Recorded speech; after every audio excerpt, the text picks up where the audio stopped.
We got this big old Gulfstream. What do they call this? A Yellowstone, I think. So all that ugly shield, or what do they call it there? Diamond shield or something like that. That's all. Obviously, you can see it's all flaking. So we've just getting the scaffold set around, and then you can see we cover everything. We've got pads, and you can see some in here maybe. There you go. We got them on the seat. We cover everything when we do all this. So this siding on here, this is a slide out. This, I don't know if you can see how that bounces like that. You can probably see the reflection, but that's going to come off. We'll get that. And here's another issue that we have come across. The floor on this slide is rotted, but I have this crack right here, as you can see, and I want to investigate that. More than likely that frame in here has breached. So we're going to look at that after we do all the roof. We'll do all this and check it all out.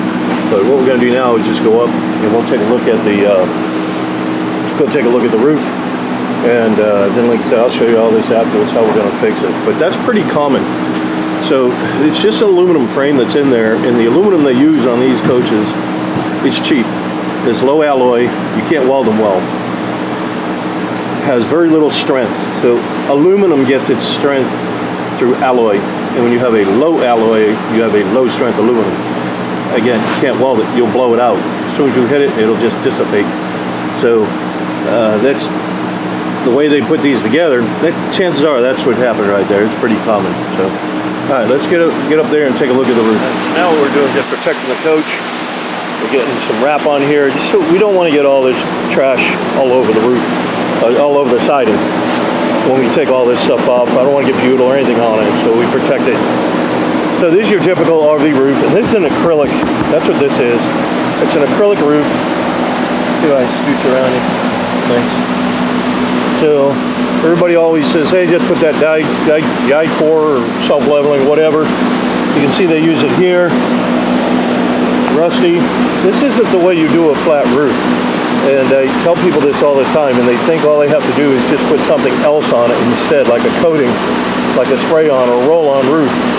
It doesn't solve the problem. It doesn't solve the problem at all. They need to be up on a curb. So you can go online, do a search for commercial flat roof images, and when you go and do that search, you're going to see the vents, you're going to see, you know, the skylights that are over there, you're going to see everything elevated up off the roof line, the air conditioner and so forth. You're going to see them all elevated up off the roof line on a box. That box is called a curb, and that curb has flashing and counter flashing.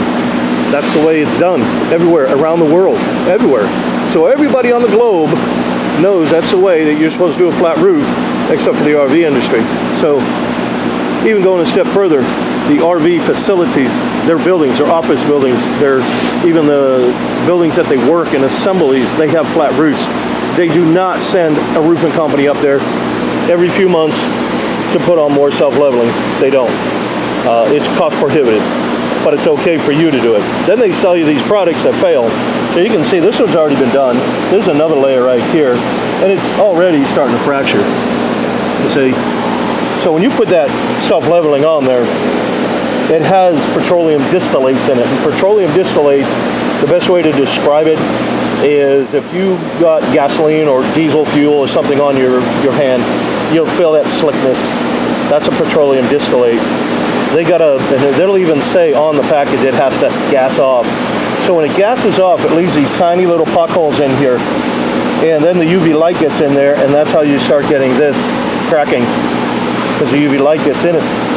So then you call up and you say, hey, I used your product, but now it's cracking, and I've only had it on there, whatever, a few months, you know, whatever it may be. I don't think you're going to get a year out of it. But their suggestion is to put more on. But I joke around and they say, hey, the only one's putting more on is a moron. There's something wrong with that system. You shouldn't have to do that.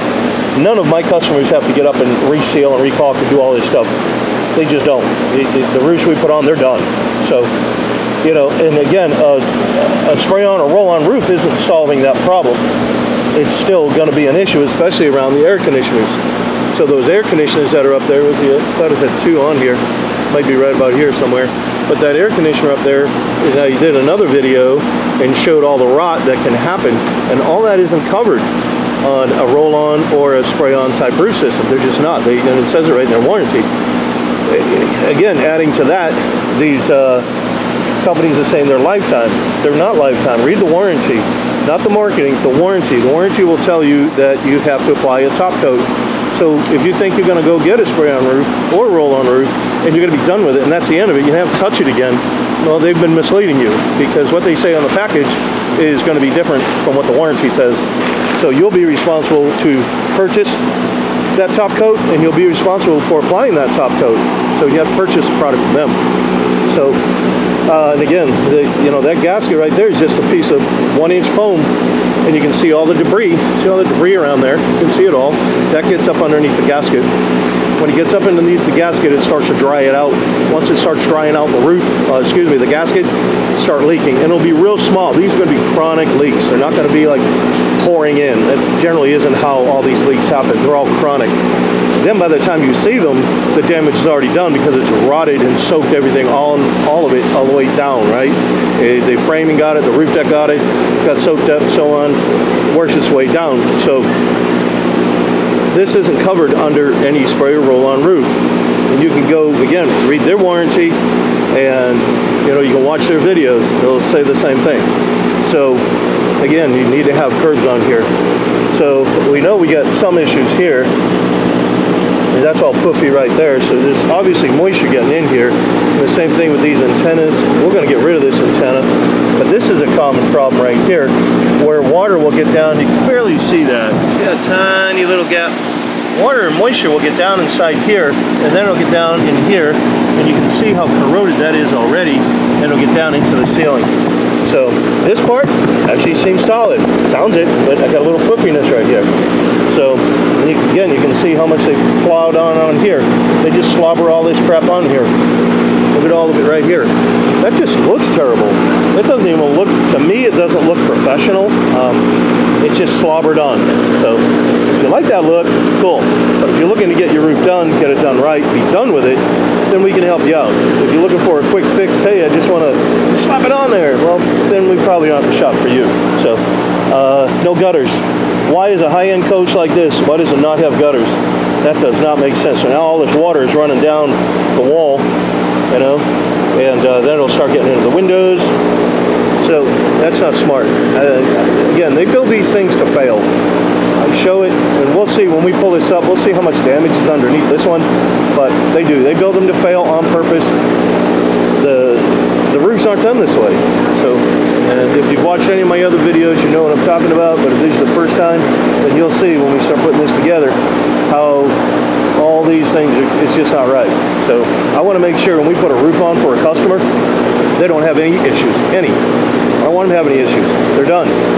So all that said, we take the time to tear the roof off. I want to inspect underneath it, and we'll see what's going on. If we have to tape up ductworks, this may have a truss system. A lot of Class A's have ply foam. So until you start pulling up a couple of pieces, we'll see what it's comprised of. But if it is a truss roof, then we're going to check all the trunk lines, check the wires, check everything underneath it. And that's what we do on fifth wheels, travel trailers, and so forth. If it's ply foam, we're looking for rotted wood.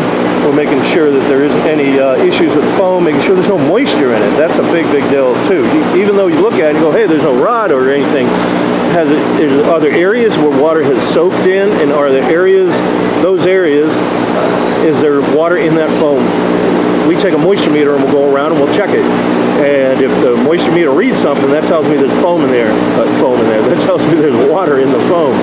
So foam is zero. It's always zero. So if you're getting a reading off of that, that means there's moisture somewhere. And generally that means it's, especially when you peel off the roof deck and you go down a little bit, and you still have that moisture, then it may be sitting on the ceiling panel. It will never dry. It will never dry.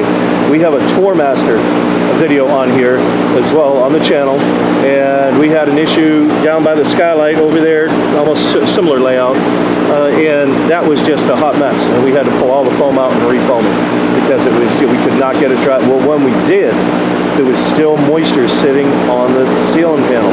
So, all right, well, let us get to work, and I'll show you what we got. This is not good. Wow. That's what you call delamination. So this plywood, it's got 3 plies. So you get one here. This is 1 ply. Second ply to here. So if you look at the grain's going this way. Grain's going the other direction, perpendicular.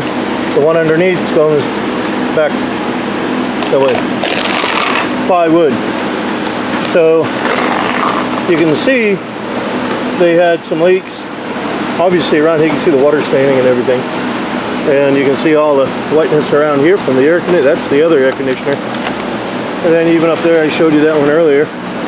And even around the skylight, look at that skylight.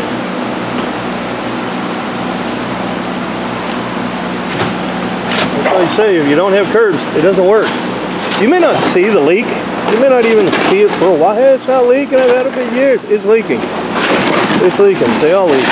Even around here, you can see all the discoloration around there. See? It rotted out. Despite putting all that lap sealing or self-leveling or whatever you want to call it. Now this is a pipe foam roof. You can see that. I made a check it out somewhere here. But there's foam underneath here. I'm trying to remember where I put a little sample, but it's a pipe foam roof. So up underneath this is foam. Maybe you'll be able to see it actually over here. Right through. See the foam in there? That's flat foam. It's all in there. You can't see it. Oh, here you go. That's good. Ta-da! There's the foam. So obviously we're going to strip it. Obviously we got to redeck it. And then we can start putting a new roof down. Alright, so we got, obviously the roof deck is up. Then the next thing we do is we take our moisture meter and we go around. So this piece that was in here, this right here, and it's kind of wet. See if I can. See, you can't have that. So then we just keep spot checking right here. See how it's red? That means that's not good. But foam should be 0. So we want to see what's causing it. And we may try to get a blower on it. Right here, that's like 0.5, 0.05, 0.5. Read it upside down. So we want to see what's going on. If it's still wet, we're going to have some issues. Because we got to get that moisture out. See, that's 0. That's what we want. So we got, this was where the skylight was. And this is why I tell people, once you get water in a coach, you have to get it out. We have to get this water out. So we're going to see, and we're going to cut into this, and we're going to see just how bad it is and how deep it goes.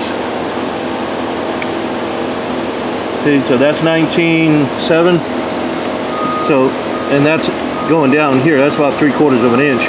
So it's already soaked down that much. So we want to check all that. And if that's the case, we may have to take this out and check that ceiling. So that's what we do, is sporadically we keep going around. And again, and I know I've said it before, but this is one of the reasons why we don't endorse a spray or roll-on roof. You need to get these issues resolved. You just don't want to say, hey, let's redeck it and spray over it, because now there's water trapped in there and it will never ever get out. Not until you get it out. But what will happen is you'll get mold, you'll get mildew, you get fungus, and then you're gonna be like, hey, the coach smells, and you know, you got mushrooms growing out of the ceiling. You know, it happens. And so we want to address all those problems before I start redecking this roof. So some of this is still wet, so we're going to take this out and reframe this, and in the meantime we'll be able to see what's going on with this, and like you said, we'll sporadically check the whole thing.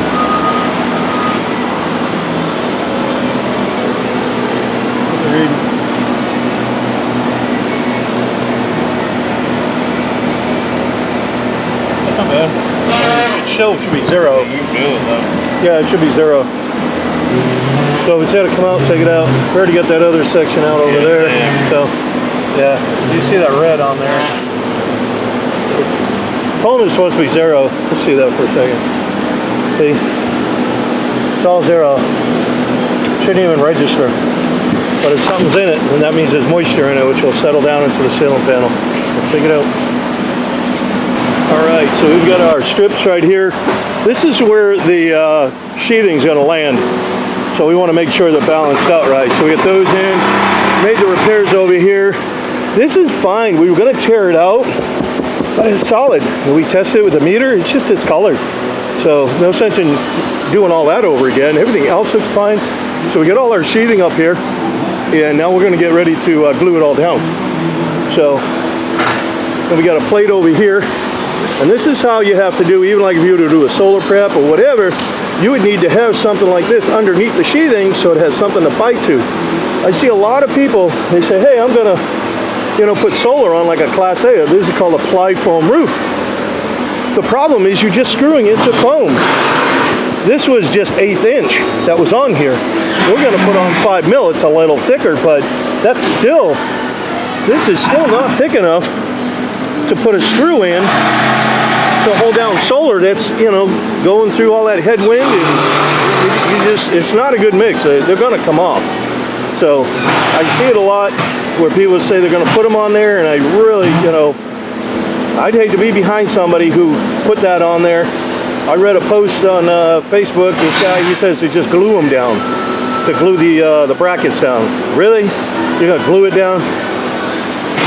And then he said he puts in some short screws or something, but it's not enough to hold those panels. So you got to imagine that all that wind going up underneath it is going to create an uplift, and then the wind that goes over it creates a pull. And when it does that, that thing's going to come loose, and who's ever behind it is probably going to get a solar panel in the face or the windshield, So like I said, we got all that, and now we're just going to start decking it, and then obviously it's going to get all glued down. So inside here, what we did was there's a frame inside that we put together, and what it does is it bridges up the ceiling. So we bridged it up, gave it all the support it needs, and then to kind of reshape it a little bit, and then this way when the glue cures, it's going to hold that position. So it would have to fight all of that kind of camber to go this way, and that's going to be real hard for it to do. So that's what we do. We're not going to fasten this down. There's no way to fasten it to anyways. There's nothing to screw to. And the rest of the coach looks fine. Some of them that look really compromised, I'll end up putting more trusses in, but I only need to do that when it needs to be done. I don't like to peck at anybody's wallet, and this looks just fine. So the other thing we did, you can't see under here because there's an AC right here, but on this AC up here, we put in trusses for the AC. They didn't have those, so we put those in. And then I did the same to this one over here. So that's where the AC is, because these things are going down the road bouncing. That adds some pressure going down and contributes to some of the failure. So it doesn't sound like much, but when you're going down a road like this, you can just imagine that just that weight pushing down chronically, it becomes a problem. So we added the trusses in there, added the trusses in over here. So again, we're going to just start adhering the new roof deck down. And then once we get that, we got to make some shoulders to go on here. That acrylic just rolled over. So we're going to have to make some shoulders for it. And then we can start getting the roof on. All right, all the roof deck is glued down.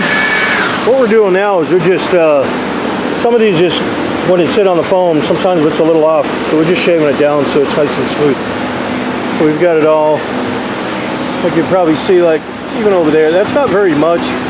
But I like it to lay flat, be nice and pretty. If you put a roof on to be watertight, sure.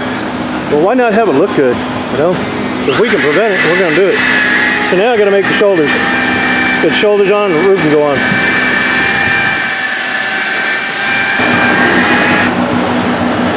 All right, so we have got, obviously, redecked. Obviously, we've got all our strips, protective strips. We've got new shoulders on there. Got a protective strip down there, and then the membrane on the driver's side over here, it's already been glued and laid, and now we're going to bring this one over here, the passenger side. After we do all that, we cut the holes for the vents, air conditioners, that type of stuff, cut all those holes out, and start getting everything assembled. So one of the things we're going to end up doing is putting on gutters. This did not have gutters. So we're going to put gutters on this. It needs to have gutters.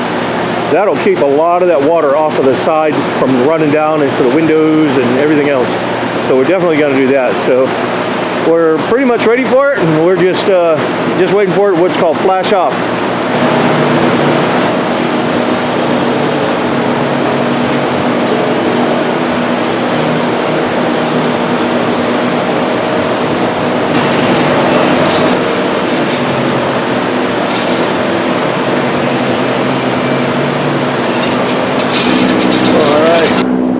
we've got that Doosan out here with the ACs that go to this thing.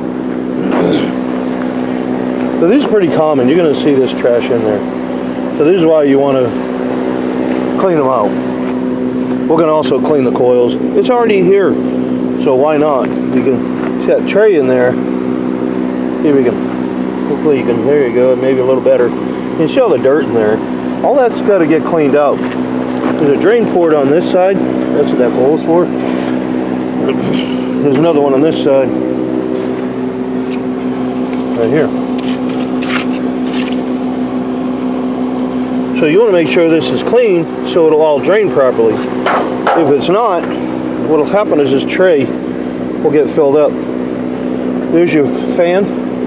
So the air comes from your AC unit, from your camper, up to the AC unit, goes through here, comes out. Now there's all cold air coming out, and then there's another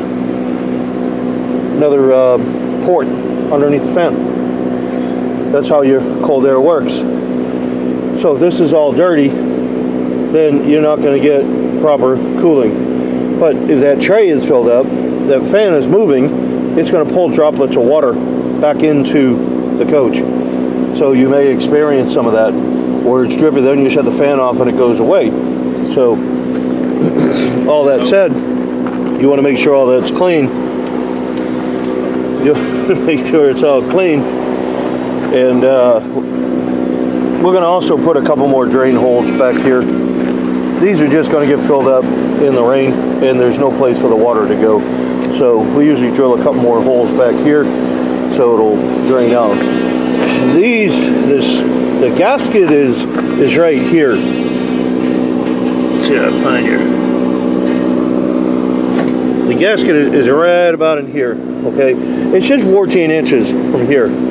So some of these are inside that square of the gasket. They tip one over. And what happens is if you get some water in there, it can actually leak in through the holes, right? Into the coach because there's too much water in the pan. So that's why we want to put the extra drainage on there. So this way there's no buildup of water. They just don't really think all this stuff. If they put their mind to it, they'd realize, hey, it's getting filled up. It's supposed to drain. I mean, you can see all they've got is this little hole right here, but it probably needs something bigger than that, you know.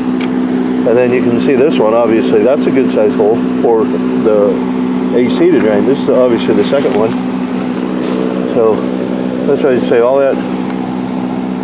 that's down inside there, that's got to get all cleaned out. You can see how dirty these are. This really isn't a roof issue. This is not a roof issue, but when people bring things to our shop, I like to address all the problems I can, especially if they're in my face. It's really not going to kill us to do this. You know, it takes us a couple minutes just to wash them out. And all that said, now they're going to be a little more efficient. And you don't have to have someone else getting up there monkeying with your roof or pay for a service call to have them cleaned. You know, I'm sure they'd probably charge you like $300-400 to come over and clean your coils. You know, the service call and then the actual labor to do, yeah, they'd probably be about $400. So it's already in our face. So I'm going to clean them for them.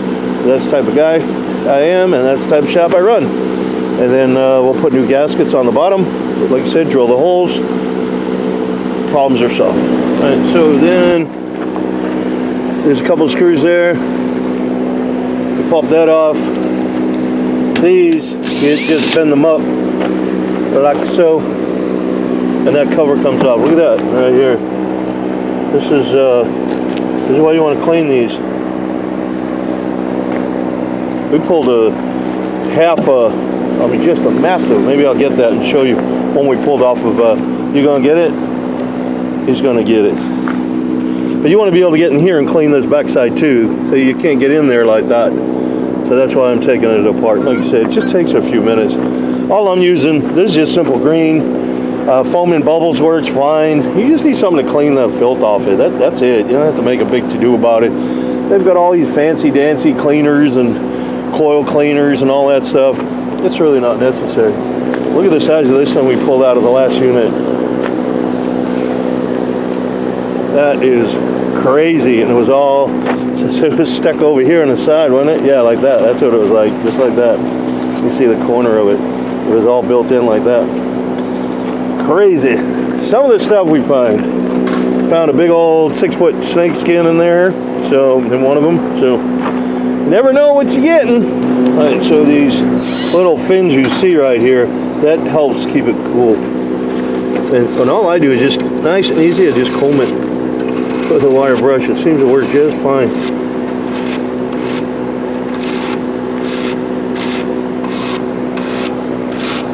I don't need one of them jazzy AC tools. They make a tool that does do this. That seems to work just fine. So same thing on here. You want to try and just straighten some of these out. It's going to help the unit. I already sprayed this all down with some cleaner. And then you just kind of nice and easy. You're not digging into it, just let the wire brush do its job.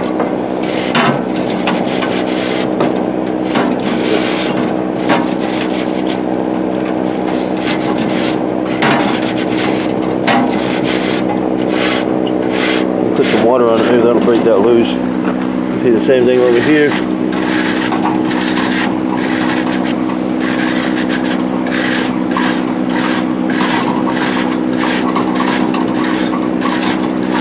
We'll comb those out. We're going to soak it down with the hose and get some of this.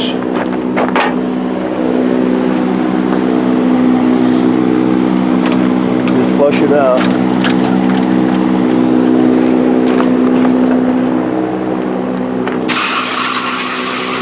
That's it.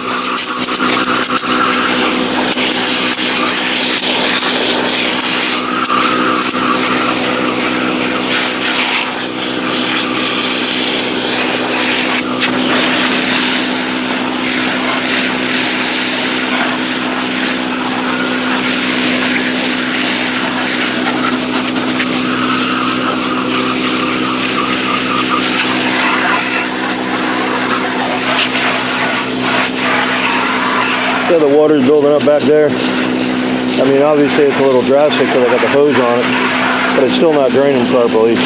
So even if there was more water or less water in there, so what I'd do, it would be sitting. This isn't sitting level,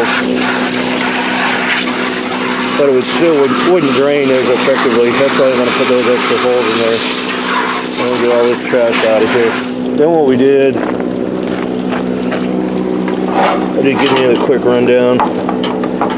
And I got this little, it's just a little, this is a push stick for my table saw. And then I just screwed that little brush on there. Could be any piece of plywood, but it works great because it can get right down to the side there. And then I can get inside here and clean all that out. See?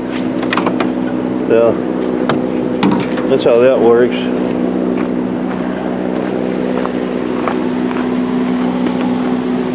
See, you got some more in there. Can you see that? Got a big wash nest down inside there. I don't know if the light's picking that up or not. There you go. So we're going to clean all this one out too. Like I said, drill some holes. That's all there is to it. Then just reassemble it. That's all. Just flush it out. Easy peasy. Lemon squeezy.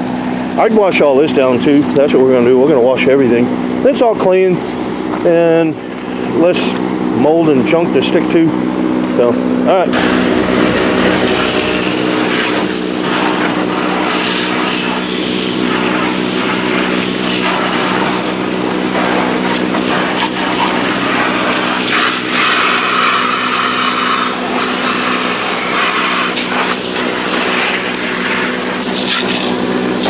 Alright, so Skylight. The problem a lot with these Skylights is when they leak, they're going to get in and rot everything. So what we did is clad all of this. So now any water, if this lens cracks, they hit a tree branch, whatever, and it cracks, I don't want it to get down inside the roof. That's not good, because it goes undetected until finally you go, hey, I got a soft spot, right?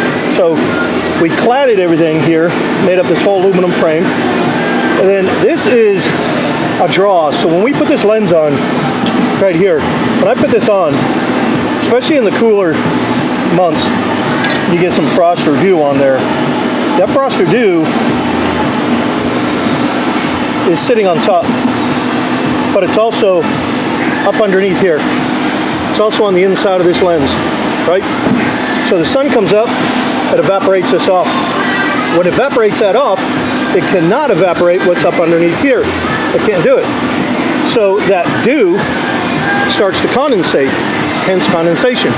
So what it'll do is it'll want to drool down and get into the roof deck, like you saw earlier. This had a lot of moisture in it. So all that moisture will start to rot out the roof deck. When it rots out the roof deck, then the screws come loose. And a lot of people think, hey, I just need to put some more self-leveling. They keep slobbering self-leveling all over it. And they also put screws in here. We don't use screws. I'm going to glue this down. So this is a draw. When the sun comes up, this solar fan's going to kick on. And what it's going to do, there's an inner lens that comes up to about here. Where is it? He's down there cleaning it. Okay, so the inner lens will come up, and then the other one sits on top. So I got this cavity right here, right? This cavity that'll kind of come up and go over. So now the fan over here kicks on. It draws this. There's your porthole right there. It'll pull the air. It'll come up, and I deliberately put it on an angle and kind of pull a lot of the air I could. So it's going to come over here, and it's going to get exhausted out. So that'll keep this whole inside dry. That's what it does. Now, the reason why I put this on here, and all that is just caulking. You can probably see that. But what if it does leak? And if it leaked right here, let's say it cracked right here, and it's leaking. This is all going to be sealed, but you never know. Some water could get in there, and if it does, I don't want it getting in here and then traveling back behind this piece and getting into the ceiling panel. So what I did is I put this on here, so if it hits it, it's got to drool back around. So if the customer sees any water droplets coming from their lens, well, now they know, hey, there's something wrong up there. Let's go check that out, right? So the same here, you know, so if water gets in there, it'll hit this and just kind of roll over instead of trying to get back inside there. That's the purpose of that little cover, I guess, whatever you want to call it, diversion. So everything else has all been sealed as well. Everything's all sealed up. And we had to staple it in, so I put a couple of swabs of caulking on there. I don't want the staples to rust either. So now we're going to put the lens on. And if you're looking at it and you say, hey, you already got this on here, all this booger. Well, the lens went down and someone forgot to do this. That's really what happened. So we'll pull it up. So they pulled it up, recleaned it, and I got this all together, and now I'm just going to re-glue the lens back down. So look how much we got on here. That's 2 tubes. Look how thick those beads are. We're going to set it on there right now. So when you glue these down, or when you screw them down, what happens is those screws, now you got the lens sitting on there, the sun will warm it up, heat it up, it expands. Now it's pushing against those screws. Now you got a thunder shower, cools it down. Now it's pulling against those screws. And it does that push-pull deal. That's why you get all those little fractures along where the screw holes are, especially. You'll see little fractures on there. It's because it can't expand and contract. So we just slowly glue them down, and then you don't have to worry about it. Set in there. I don't have a tripod. I don't have all that fancy stuff. All I'm doing is just tapping it. I'm just trying to get everything to marry together. And you'll see it just squeeze out just a little bit. That's all we need. See that gap? We want that gap. It's important. Keep that gap. That's all you got to do. What I'm trying to do with that gap is I'm trying to make a gasket. So now you go, hey, you got a gap there. Yeah, we do. And we're going to caulk inside there. We're going to push that caulking right back inside there. We got the compressor down there. We're draining and bleeding the tank. This is what you got. See how I packed it all in there? Bueno. All right, let me show you something else we're working with. We're going to go around. A lot of these refrigerators, they don't perform well because they're not vented right. So you need to have air coming up through these fins right here. There was a big gap right here. It was like 3 inches. It's got to be real narrow. It's got to be less than, an inch. And what you want to do is you want to force air to come through here. That makes a big difference in the performance. Doesn't sound like much, but it really is. On this side, same thing. Big gap. You don't want that air chasing around. You want to force that air through these fins. Okay? So what we did is we built it out, and we put a piece of foam in here. So now it will force that air through those pins. And then the other issue that I saw, and I'll have to go down and show you that, the condensation line is broken off of here. So that water that's coming out of that refrigerator is pouring on the floor. So we got to put a new hose on it, a new drain line. So we'll show you that as well. But just these little things, some people say, hey, I don't like the refrigerator, it doesn't work well, it doesn't do this, it doesn't freeze well, whatever. But I've found that these propane stoves, they're easier to fix. They really are. You can get a meter, a multimeter, and you can check out, you know, certain components on it, and you can replace them and fix them so much easier than you can, you know, a residential electric refrigerator. And also, it'll work off propane. So and then even if it was a cooling unit, you can pull them out and replace it. It's not the end of the world, but I've found that they're pretty good. And I know there's a controversial subject, but you really shouldn't be running this while you're driving. That's not smart. So what's inside there is hydrogen. Okay, there's hydrogen in this line. A bunch of other chemicals too, but hydrogen, crazy flammable. So on the other side down here is a burner. So the way this whole thing works is it heats up to cool. And it sounds kind of odd, but it does. That's the way it works. So there's an open flame down here. But what if one of these lines break? What do you think happened then? It's called a fire, a big one. And it will, now that it's leaking and pushing out, it's going to really cause a lot of problems. So you really don't want that. Also, you want to try to keep these work best when they are level. You know, we're pretty daggum close to level. So that's how you want them, to be level. And when you're going down a hill, you're up a hill, now it's not, and the product doesn't work well. There's the sodium chromate in these lines. Sodium chromate helps to clean it. So if it doesn't flow right, then it can actually crystallize in the lines, which could impede the actual flow of the rest of the product. So, you know, those are a couple of reasons why you would not want to do that. Now, where do I get all this info? I got a lot of this from the National RV Training Institute, from Todd, you know, Tip Tuesday Todd. So he was saying the same thing that I'm telling you, and I'm thinking if they're telling everybody this, then they're probably trying to save people from having damage, instead of saying, sure, go ahead, watch it fail so they can come do a repair. That's, you know, there's no money in it for them if it works, right? So why would he be offering that tip? Why would he care? Or any other tech for that matter. Why would they care? So, and then all of these other things here, another,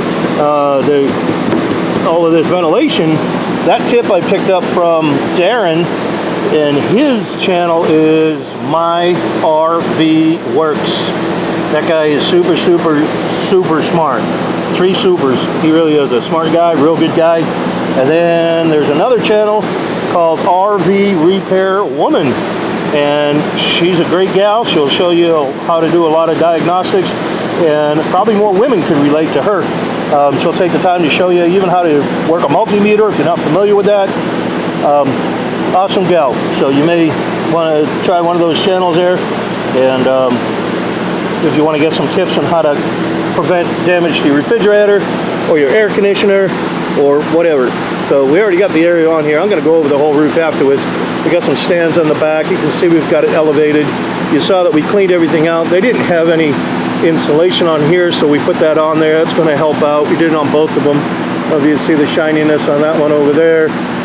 But we put put both on. And obviously we flushed it all out, cleaned it all out, put some more drain holes in here so the water doesn't collect up and want to pool back in there if for some reason it burps and something doesn't work well. We don't want all that water in, or even rainwater that may get in from these slots from the covers. So we want to make sure it's all done that way, and then we'll have a counter flush. I'll go over all that, but you know, these are just some ideas that you'll be able to get these tips from the ones that these channels that I was telling you about that can help you out. I know I'm not necessarily an AC guy. We don't say we are. I know how to get around some of them, but you know, honestly, I just don't usually mess with them.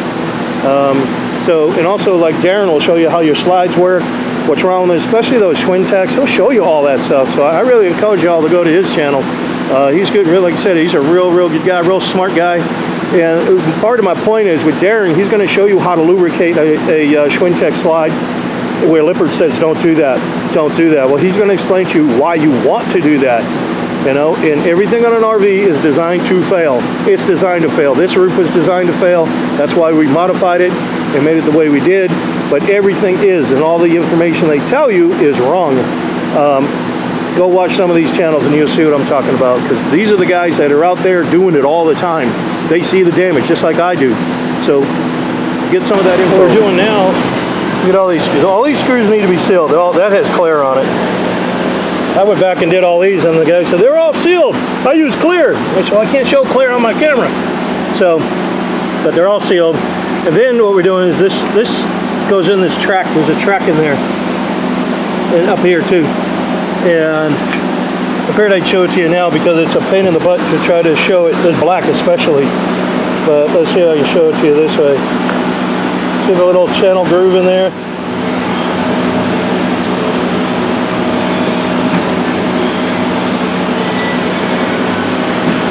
So that's what fits inside here, and it fits inside there. Now it goes inside and outside. That's why I like it. We don't sell any of this, so if you're like, hey, I'm gonna see if you give me some, I gotta buy this. Literally, I buy 2 miles at a time. So, and I'm not joking when I say that. I have to buy 10,000 linear feet at a time. So that's just shy of 2 miles. So, but that's what we're doing now to try to get this in. And then that's what, see all this stuff I'm wiping off. That's why the guy said, hey, that's why I use clear, so it wouldn't make a mess, you know. But anyhow, that's what we got going on. We'll get all this fit in here. Most of the roof is all done. And we just get the air conditioners together and stuff. Got to get the awning on here. Then we still got to fix the slide. This slide right here, this is the rear of the driver's passenger side. So we got to fix this floor. And then the other slide, I got to fix the delam on the wall. All right, so we get the floor out. Not very big. We dug it out and we got it over here. This is it here. That was pretty well rotted. So we're gonna obviously fix all that nonsense. This is the bottom side that was rotted. Here's a carpet for the top. So we'll get that all fixed up. Check out our Gulfstream. So we're trying to get this fascia piece off here, the siding off of here, because it's all delammed. This is. And when we loosened it up, all this water come out. So now we're suspicious if we got a leak on the top there, coming through the slide. Now we're gonna kind of check this out, because this is indicative to a frame crack. Got all this stuff back here, and I gotta kind of see what's going on back here. Let me see if I can scrape some of that away. And you know, the other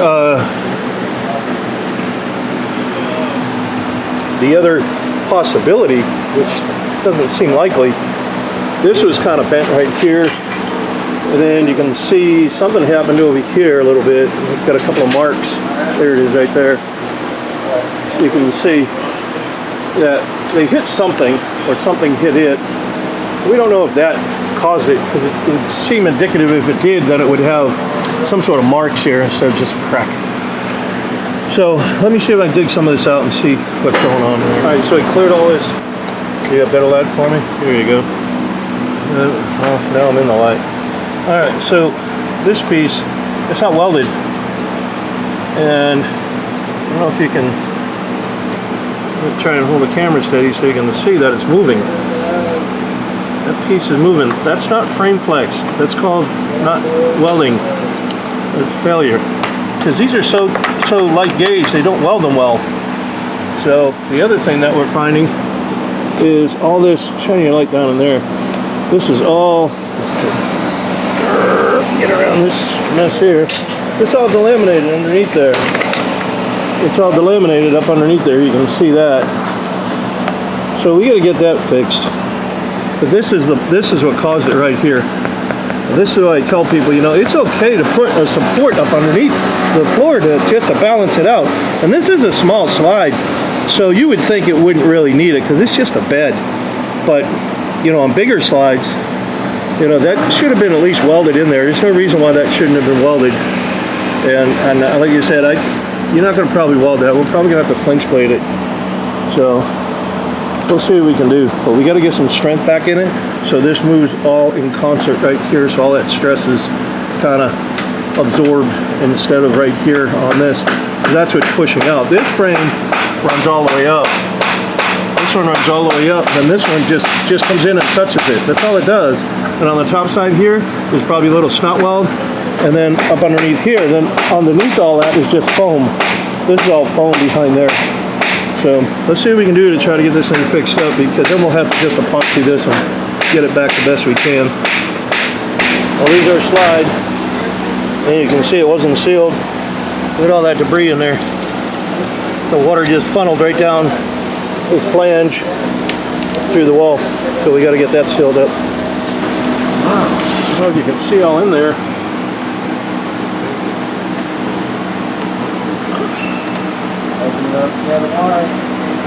So this is obviously the slide. There's the front of the coach.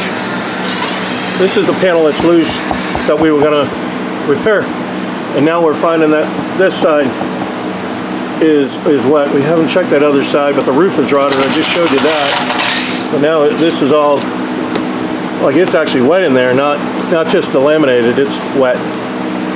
So at the very least, it's got to get opened up, but you can see all the shavings of the plywood in there. See them? You can't glue back to that. So then the roof, what it has is this little trim piece right here, right there. So what happens is when the water comes rolling down, it hits that and it can travel back into the coach. So we're gonna fabricate. I'm gonna check this. If it needs to be replaced, we'll deal with it. But this one over here behind me, we're gonna put a metal roof on it. And I won't have all that. It'll just come down, and I'll have that. There's a wide piece there that they have. That's just the style of this one. Some of them just have a flat stock on them to terminate the roofing. So that flat stock right here, this one, I'm just going to return the metal down, and it'll come down that far, so it'll cover because the paint and everything is up there, that's all discolored. All right, so we're able to distress this siding. We get that, and we've got some foam that we pulled out of there. This is soaked.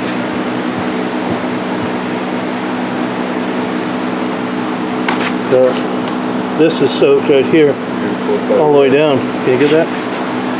This is all soaked. Right here. It's all wet. So we're probably going to have to at least pull that. We're going to have to see. You can tell we got some other issues back here. We're going to see if we can resolve that without... I don't want to tear this whole thing apart and, you know, run up a bill. I don't mind tearing it apart. I just don't want to end up chasing a whole bunch of stuff, tearing this whole entire coach. But let's see. So far, it's wet back to here. We're going to have to see what we can do. Alright, well, and then this is a frame. Like I said, this is all they do. There's a little weld up underneath here, a little weld on the top. So we're going to try and tighten that joint up.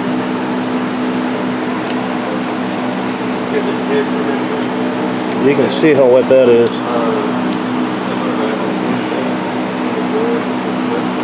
It has a little movement in it. I'm going to have to clean it up and see if the welds are broke on it or something. That's the only thing that makes sense. You can see where it's cracked all the way down there. So something had shifted this for sure. All right, well let's see what we can do. So front door, this is our slide, and you can see how wet this is. I mean, this thing is just saturated. See how dark it is. So you can see how dark it is here and see how light it is there. That's the only area that wasn't destroyed. So it all come down there. You can see it all blistering. We got to get all this out, and we got to get this thing dried out. And then it got down inside here too in the back. Way inside here. I don't know if this will pick it up. Doesn't look like it will. I don't have a light on me, but anyhow, it's all rotted. And the same with this other side over here. This side's all rotted. On this one, I think I already showed you this one though. So both the sides, all three sides are rotted, and the roof. So we got to get that fixed. Then we figured out over here what it was is that top weld did break. the top part of that weld. I don't think we're going to get in there. Remember I was showing you how they welded it up under here and they welded on there. There's nothing on the face. If we weld it on the face, I don't know if that's going to keep the strength that it needs or not. That may be something we can try to do, or we can gusset plate it. A couple of different options we can do. So this is still routed in there, and we got a fan that we're shooting some air in there. That's what he's doing now with the ladder. We're going to set up this little blower fan. I want to try and dry it out as much as I can and see if there's any way I can try to help salvage without tearing this whole thing apart. If there's a chance I get lucky on it. Sometimes I do, sometimes I don't, so we'll find out. But that's why we took that whole piece off. All the insulation was rotted, all the insulation was wet, so that's why all that came out. So the other slide, there's one more slide. That roof on this roof is shot. That roof seems okay. On that one, I just showed you. Then there's another opposing slide over here, and that roof is shot. So we got at least a couple of slide roofs to do, and then this wall, 3-wall rebuild right here, and then that down there, that mess down there. Okay, so it's a wet. See, so here, it went back to 0. That's what foam should be. It's always 0. That's soaked. That's what that means. That's overload. That is absolutely soaked right there. So we're gonna see. That's good. So we may have to just take out this little section or whatever. If we don't have to rip it all out, we probably won't. But then, like you said, the side is soaked in here too. That's what they're doing now, is trying to get that side freed up. All right, so what we got going on here with this mess. So I told you the weld up here is broke. This one, we can't reach in there and weld that. So what we do is we put a bolt in here. That's catching the edge of this, and it's catching this. We bolted it so it's going to keep it tight. But once we get that done, we're going to epoxy all this together. And I got a flinch plate. And this flinch plate, you can see how I got it all boxed in. See how it's all made? So it's going to sit up in here. It's going to lock that piece up on the top. It's going to lock it on the bottom. It's going to lock it on the side. We're going to epoxy it. And all these, we're going to set some screws in there as well. So it's going to be real strong. You're not going to blow through that. But then once we get all that, we'll fill all this with the foam once it's all dried. This actually dried out. Up in here, that worked real well. It dried out. So we're going to try and get some epoxy up inside there, because it only goes back to about here. You know, kind of to like, I don't know if I'm too close, but it only goes back maybe, I don't know, 2 feet or so maybe. So we're going to get something in there and epoxy it. We're not going to tear the whole thing apart. I don't think it's worth doing all that and trying to spend all that money on it for her and burn up her wallet. I'm pretty confident I can get that one back. So we'll swash it up in there, and then we can get it stuck, and we'll, you know, all that little stuff in there that looks like it's compromised, we'll get all that straightened away. And then we'll put a new piece on here, new foam, new sheathing. Then we get the floor already done. The floor's over here, I'll show you that. And so that's what we got right there. That's going on. And then over here, we're working on, we dried all this out, mold killed it. And then the other thing you have to do, like some of these that were rusty, they make a rust converter. And when you put it on there, it actually will convert it back and add some strength to it. So we used that on there and got it all nice and tight. And it was just, this is aluminum, of course, but we had some like steel plate in there. So I didn't want all that rust in there, and I can't dig it all out. And we just glued this piece back in here. And you can see we took off all that other rotted stuff. That's just water stained. So we're gonna clad over that. We'll get more foam in here. That's what we're doing now, is we're dry fitting this here. This is a different type of foam. This is polystyrene. This is isocyanate. 2 totally different foams. But this is a commercial grade foam. Then we can bond better to this because it's got the paper on it. So that makes it better for us to bond things to it. So, and again, we'll do the same over there. We'll go inside. So we shaved it all off, as you can see. That's just wallpaper. So when we put it on there, we're going to bond it right back to that paper. So now we don't have to worry about any interior decor or something, you know, just not looking right, you know. Looks like we may have a small hole from there, but, you know, we'll see what we can do to trim it out a little bit to make it look clean. But overall, I mean, our goal is to obviously make it look as best as we can without destroying or making it make it look like it's been worked on, and try to keep it as original looking as we can. And then on the top up there for the roof, we're going to put a metal roof on there. And what we're going to try and do is, I told you I'm going to bring the piece over. So I won't have, there was a metal piece up there. And what I don't like about that metal piece on a lot of these slide roofs is when the water rolls down, it hits that band, that metal band, and it kind of trickles back into the coach. I don't like that. So this, the one we're going to put on there will come down, and then the water will just come down the, you know, the coach like it should. So it doesn't, again, travel back in there. And we'll do the same thing with this. When we put the bottom back on, I'll have another piece, and I'll have what's called a rake. And a rake is just kind of like an angle, and I'll have a rake on it, so when the water does come down, it's going to be pouring out this way instead of, again, trying to travel back that way. So, and well, we still got the other roof to do as well. So we got a little bit to do. Right, here's our floor. I didn't show you that.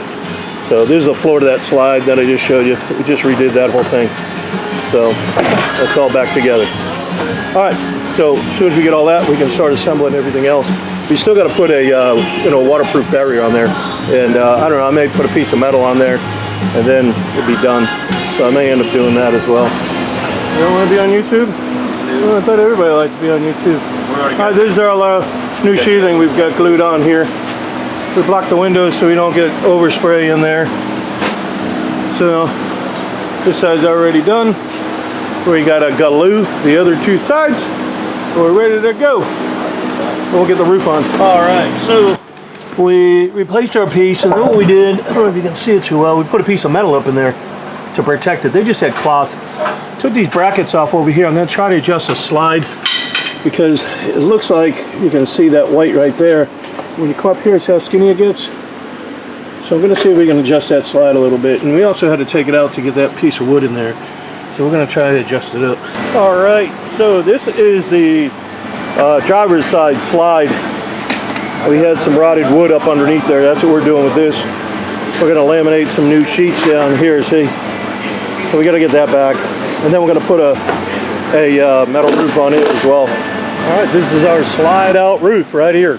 Fabricated the edge, that's the side that's going down. And then that piece is a return. So that's your flashing there. And then we also got another return coming down on the front. So it's done. You don't have any issues with it. All right, this is our metal roof we got going down.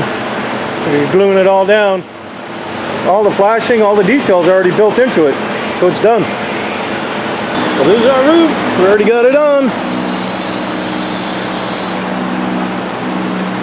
So this piece goes underneath here. So all this is sealed. That's what we're doing now. We're getting it all secured in. The other thing you want to do, these screws that come out, the heads on them are really big, right? Like sheet metal heads. You don't want to use them. You're going to DIY this. These are called truss heads. They're a lot more shallow and they'll lay flat and they won't keep grabbing up on the sweep gasket that's in there. So that's what we've got now. The other one's already done too, so we got to do that third one. All right, so here we are. Okay, so what we did over here on the bottom, this piece, that's shorter right here and it gets wider. So now when the water comes down, it's going to travel away from the coach. That's what we did to all of them. So we got all that done. Then we did the same to this one. And you can kind of see how wide it is here compared to there. It's a magnetic light, but it's not going to stick to anything. So over here, you can see we patched up and painted that crack. Remember that crack? And the same thing for that. You can see how it rakes down. That's what you need to have. And the typical way, hey, there you go. That one works. Right to my scaffold. All right. So the water will come in here and it'll trickle right down. What they normally do is put just a flat plate. They do it here and they do it up top like I explained. So when the water comes down, you could get some driving rain. I mean, I'm sure if you had enough driving rain, it'll probably try to push it back up. But as a rule, it wants to go this way. So, but when you have that flat piece, all it takes is a little bit. All it takes a little bit for it to trickle back into the coach. I don't want to have another rotted floor scenario. So I showed you how we did all that patching, and you can see we painted everything all back together. You never even knew we were in here. So we got all that trimmed out. So, and then again, you can see how that roof just comes right over. Again, water isn't going to hit that flat piece of trim because it's not there. So it can't roll back. It'll come right down, and then again, obviously we sealed around the windows, we sealed around all this. Obviously don't want any water getting in there. So that's, I think we replaced the sweep gasket too. That's what these are, sweep gaskets. There's different styles of them, but that's what they are. So we replaced that as well. So other than that, that's our Yellowstone. We appreciate y'all watching. And if you like the video, I guess they say to hit a thumbs up. I don't really know all that. So you can skip all the videos. We don't monetize these videos. So when I show stuff and I try to show you what's going on and what all these failures are, some people accuse me of trying to, either do a fair porn type thing and maybe, drum up some business. I'm not. I'm just trying to show you what's coming through the shop. If you want to get it fixed permanently, this is the shop to bring it to. Our goal here is to make sure we don't have problems again. And just like I was showing you on here, just like I was showing you on just these simple little pieces right here that I was just showing you, those alone make a difference. So getting back to the videos, just skip them because we don't monetize them. YouTube monetizes them, but we don't get into all that. I'm not into YouTube for the money. It's just to show the customer all the work we did, and we appreciate them bringing it all this way. And if some other folks, oh man, we got more body work to do. I'm gonna have to cut that whole thing out, put a whole new piece in there. Oh gee whiz, we gotta get rid of that. So again, just skip all the videos. We don't really care. We're not into it for the money. Again, we're just trying to show folks what's going on with their roofs and why the roof systems keep failing, and why certain things, even framing or whatever, why it keeps failing. So you can take the advice, or that's why I'm not a proponent of certain roof systems, especially a spray or roll-on roof system. And it's not that I'm dogging them. I'm not dogging them at all. It's the product in itself is good product. It's just a bad application for an RV or any roof for that matter that doesn't have curbs. So it could be a flat roof with no curbs if anybody was silly enough to put a flat roof together with no curbs. That doesn't happen. You can YouTube anywhere, or should I say just get online and look at any flat roof anywhere in the world. You're going to see all flat roofs have curbs. And some people say, well, it's not really a flat roof. Well, it is a flat roof, even if it has a little slope. A low slope is considered a flat roof. And all the flashing detail is still part of a low slope flat roof protocol. So, but anyhow, like I said, we appreciate you watching. And, like I said, give it a thumbs up, I guess, from what I understand. It just helps someone else find a video. But, that's your call. I'm sure you know how to do the YouTubing thing. We try to put them out as much as we can. And as soon as we get them done, but otherwise we appreciate it. Thank you. All right, so I shut the camera off, and then I remember when I was standing up there, I was trying to tell you, hey, I'm going to come down and show you what I do with the refrigerator. So this is a condensation line that was just hanging in there, and I couldn't find it, and it was buried back in there. So what happens is when you take these off, see if I can get this out. You've probably already seen all this stuff if you've owned an RV. This is a finicky one right here. There we go. So it was hidden way back over here. And what'll happen is it'll just run down on the floor. Some of them have a cup. This is your heat exchanger. Some of them will have a cup and it'll go into a cup. And that basically evaporates it. But in this case, this one doesn't obviously have it. So it's got to come out of the coach. If not, it'll just rot out the floor. And then you just may start getting some leaks inside on the floor by the refrigerator. Or depending on the way it's leaning, it could travel somewhere else. So I just want to let you know that we got that squared away. Sometimes you go, hey, you didn't show this, you didn't show that. And I was actually over at my bench and I was looking around and went, oh crap, I didn't show that. Let me get it on there. I got to fix that. I can't do it with the camera on. But anyhow, like I said, we appreciate y'all watching. Well, would you believe that we have got this Yellowstone done? It's a lot of work, that's for sure. We had the roof done. You saw all the other stuff we were doing with the slide out roofs. We already showed you this one down here. So when we put those roofs on, we can easily put the awning back on there, the awning toppers. That's not an issue at all. So everything you see on here, we custom make at the shop. Every curb, every boot, everything we custom make. We also put this little tag on here. We put that on there so we can kind of monitor the roof when it comes back for inspections, if there's any issues, how old is it, that type of thing.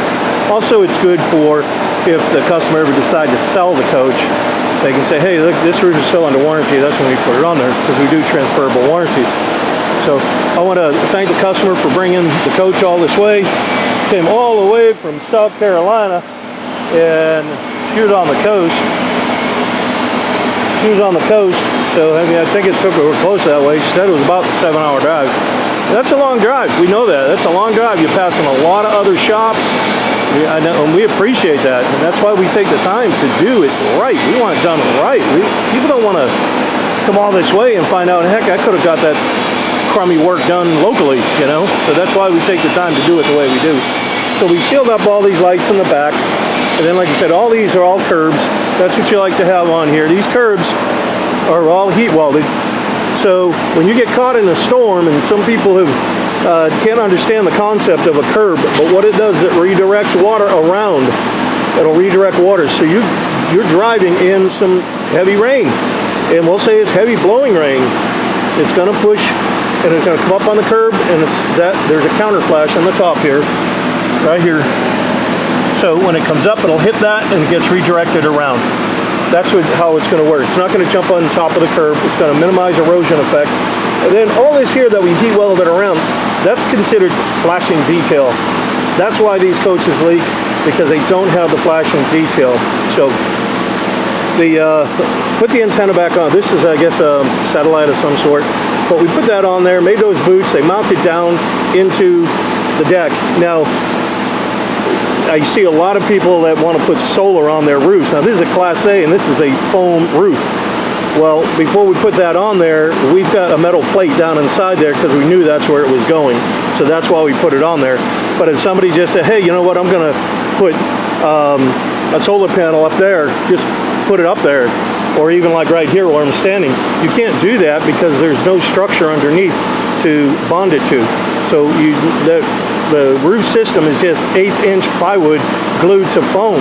That's not nearly thick enough to hold a screw secure so it wouldn't blow off. So all these are the plumbing, same way. If that cap pops off, the way these are designed, it can only leak inside the holding tanks. So that's the way we designed them. Unlike the other ones that have the caps on them, those caps fall off, they can get around that plastic ring and they can get around the other side of the pipe and they'll leak in and just leak the roof, right? So again, this is the same principle. Everything is all heat welded in here. That's the counter flash right there. They all have it. Every curb has a counter flash. That's the purpose of it. This is a real commercial roof. It's just scaled down so it forms and functions properly for an RV. That's simple. So we even elevated the air conditioner. I was mentioning that in the earlier part of the video, I believe. Then we can put these little stands on the back, one there and one there. We put them on the back, and what that does is just give it some balance. That's all it does. It gives it some balance. It also allows, if you remember, we cleaned out these ACs and we drilled some extra holes in there. That gives it a chance to get all that drainage, get all that, any water that may get into these little slots on a heavy rain. It's not going to build up and it's not going to be able to flow back in. We've got enough holes in there where it'll drain out. So now that we've got all the water coming down from the rain, we want to make sure it doesn't trickle back into the frame. So what's up underneath here is a foam gasket. And when those foam gaskets fail, you have some problems. You rot out the roof deck. This is a big, big advantage than what the RV industry does or what anybody else does for that matter. Like a spray and roll on roof system, everybody thinks it's the roof. They think that's what failed. That isn't what failed. What fails are the protrusions. Anywhere there's a hole, that's generally what fails. Everything fails that way. So it's not usually the membrane or in some cases this was an acrylic type roof. That didn't necessarily fail.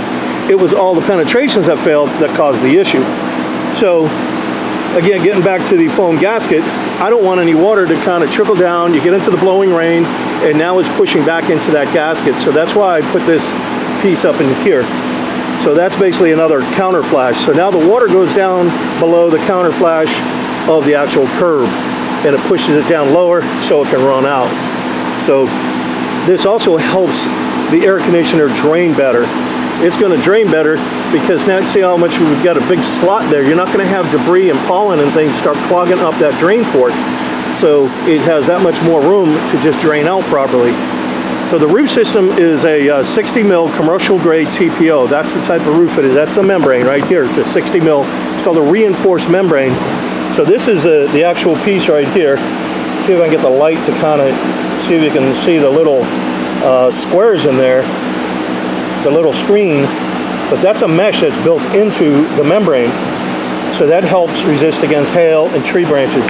Also, since this being a commercial product, it's going to reflect UV light much better than any RV product ever will. So here's all our information, and we offer the tan, the white, and the gray. Those are standard colors. So we've gone along, and obviously we glued these gutters on here. That's what we did, and I showed you how we sealed up every screw, and then we put 2 strikes of caulking on here. So the reason I do 2 strikes of caulking is when you start operating a caulking gun, you're going to hear it pop and crackle. So it does not matter the brand, it doesn't matter how expensive it is, and it doesn't matter how cheap it is. The way they get put down into the actual tube is the same way. So when it goes into the tube, you'll have air. So now as you're squeezing the tube, you're going to hear it pop or crackle, and you just injected an air bubble. Well, now these things move around a lot, we know that. So if they move around and you breach that bubble, now you got a potential leak. So that's why I go over it with 2 strikes. What are the chances of having one air pocket land on top of the other? We did the same up near the top on that termination bar. That's what it's called, the termination bar that goes side to side. We got the new boot for the antenna up there, but that's why we do them the way we do. So we also fixed the air conditioner here, and we showed you that we put the foam in there to get that, did I say air conditioner, refrigerator, so it gets better flow. So I'll show you down there to put the drainage. I was talking about that. So I'll get down and show you some stuff that we did on the body of the coach here in a minute. So I'll go around the other side. And this is another flashing detail pin. This is one of the roofs that we did. So all that water is going to run right off, obviously sealed around the windows, but it's going to run right off the coach. So the way they had them is there's a metal piece. Generally, the membrane will come over and they'll put a metal piece right there. The water can come down and it can trickle back into the coach. This way it can't. It's gone.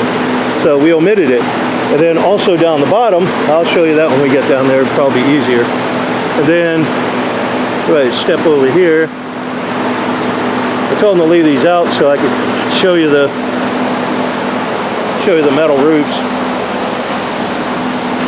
That one's the same way. We had to do all 3 of them.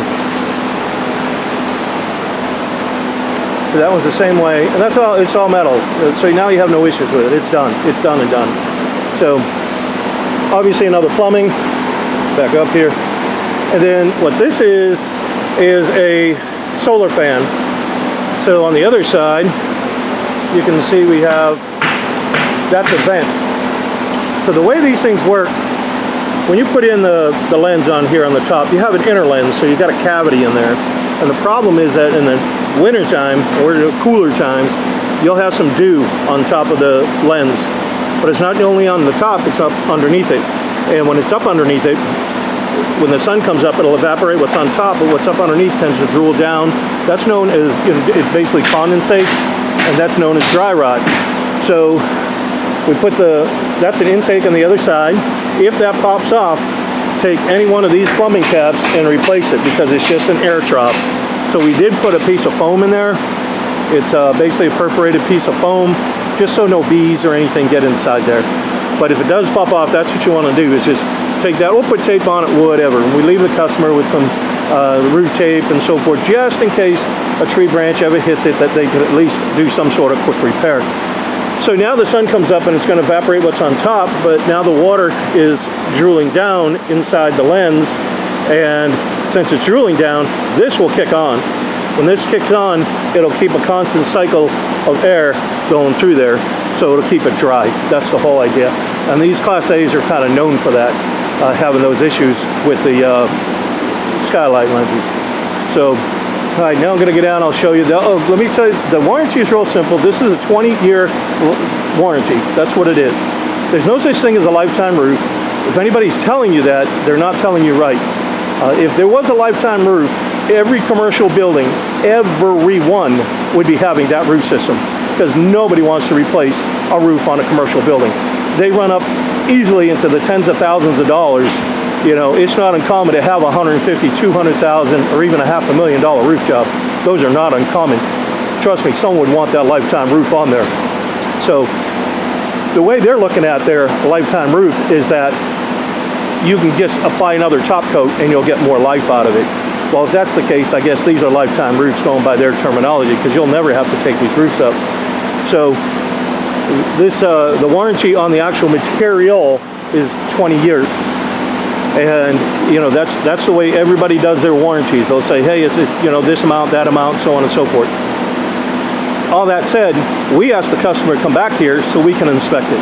I want to inspect these things so you don't have to mess with it. I want to see if everything's okay. You should be looking at these annually. So you know, that would be a really good idea to look at them annually. You just never know, but it's a prudent thing to do. You should be having your whole entire coach inspected annually, in my opinion. You know, suspension, frame, everything. Make sure it's all set. Even have your air conditioners cleaned, so on and so forth. So that's how the warranty works. The way to wash these roofs is just real simple: soap, dish soap, or you can run this one through a truck wash. You tell them get up there and blast it. They're not going to hurt this roof, not at all. They can literally get up here with a pressure washer. They can scrub this roof compared to an RV roof. You scrub that down, you actually scrub off the top coat. So that's why a lot of these truck washes, from what I hear from my customers, they don't want to do that because they don't want to be responsible for it. So, well, let me get down and show you the rest of what we've done on the slide and some other stuff. All right, so we got all the siding back on our slide here. So we also noticed that just up underneath here was some rot, and it went back about 20 inches or so. So we just cleared it out. This is a different type of floor. It's just not plywood. It's got foam in it. And so what we did is we took it back where it was rotted. We're gonna put a new piece in there and clad it over and fix it so it's watertight. And then we gotta still get our roof on there, our metal roof. So we're gonna fabricate that up too. So that's what we're doing at this given moment.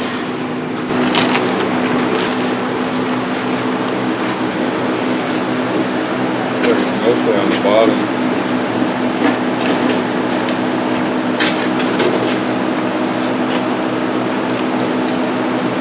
It's not nearly as wet as the other one, but it's wet. You can feel the weight in it. Yeah. And you can see some right there, actually. So we're going to try and get a blower on this thing and dry it out and see where we go from there. And then I'm going to see if I can dry some of this out. Well, this is what our slide looks like. So it obviously needs a new roof. That's soaked. We got to tear it out. So we'll check the other ones as well.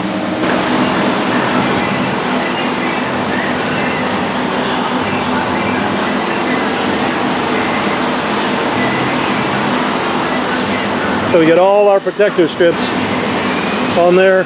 This one here, glued the shoulder down. Care package. So in our care package we have caulking, we got primer, we have got 2 patches. Those are heat patches. We got a patch peel and stick pack. We got a checker tool. We've got a magnet. And the rest of this is just pens, keychains, brush, nozzle. Okay, so if we have a hole in the roof, it will simulate a hole. You can do hole simulations. We say we got a hole there. Here's your tree branch come through and you're like, oh man, I got a hole in my roof, it's leaking. What you want to do? And it's raining out. Right now it's raining. You're like, crap, I gotta stop that leak. You want to get in there, and if you can't get that nozzle in there, don't worry about it. Make it a little bigger. What you try and do, you need to get up underneath the roofing, like this. This is what we need to do, get up underneath the roofing.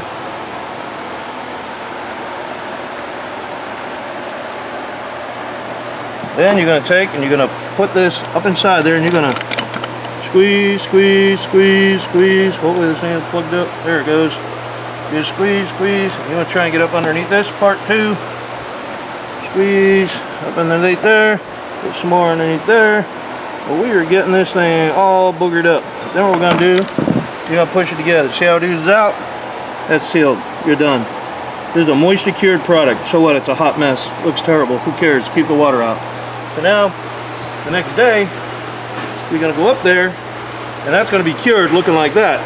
So we're gonna take a knife, and you just shave it down. Just shave it down with a knife. I'm just gonna obviously wipe this off. Now you say, hey, I want something a little better than that. So what we're gonna do is get some cleaner. This is a terrible rag. You got another one. You got one on you? Oh, get a rag, get a rag, get a rag, get a rag, get a rag.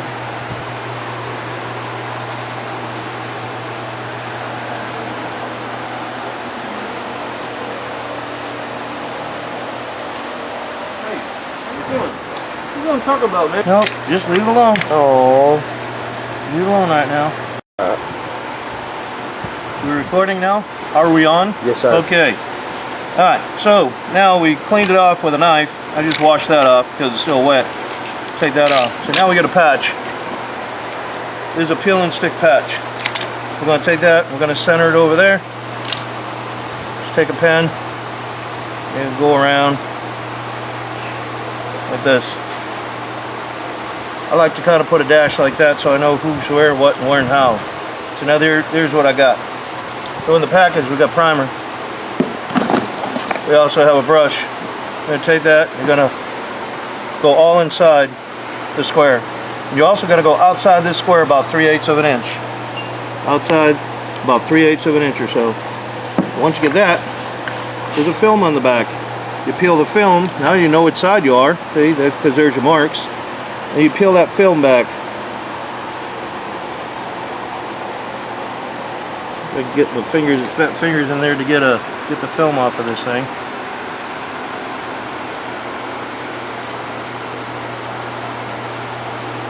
This is just a regular roof tape. That's all it is. We put them in all the care packages. Get that daggone thing off of there. Probably use some fingernails. Probably help. Come on. There it is. Okay. Oop, there it is. Now you got the film. You take that film. So now we're going to line it back up with this. We already got the primer under there. You just peel the film back, and as you do, you just rub it down like this. Sometimes that film will get a little stuck in there. This is just a butyl. You just kind of try to keep it as even as you can and flat as you can. Boom, you're done. There it is. So now, out here, this is where your primer is. You put the primer on there. You got primer there, and now you're going to put primer here. You want to prime all this area with your brush. Prime all that. Then you're going to come back. Once you get it all primed, then you're going to put a little bit of caulking on it, just like this.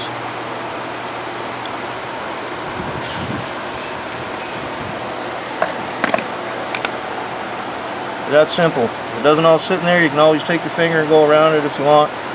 We're trying to obviously stop a leak and make one of. There's going to be a little more permanent of a patch than just that plug that we did when it was raining. So now that we get that all done, the whole purpose of it is this part here. This part underneath here, that's a butyl. When the sun hits that, if you didn't have the caulking on there, it will cause it to release and curl up just like I'm doing here. And it'll start coming loose. That's why you need the primer. That's why when you prime it, you're going to prime on top of this because nothing will stick to it. Nothing, the caulking will not stick to this patch and it won't stick to the roof unless you use the primer. That's how you do a patch. Ta-da! All done.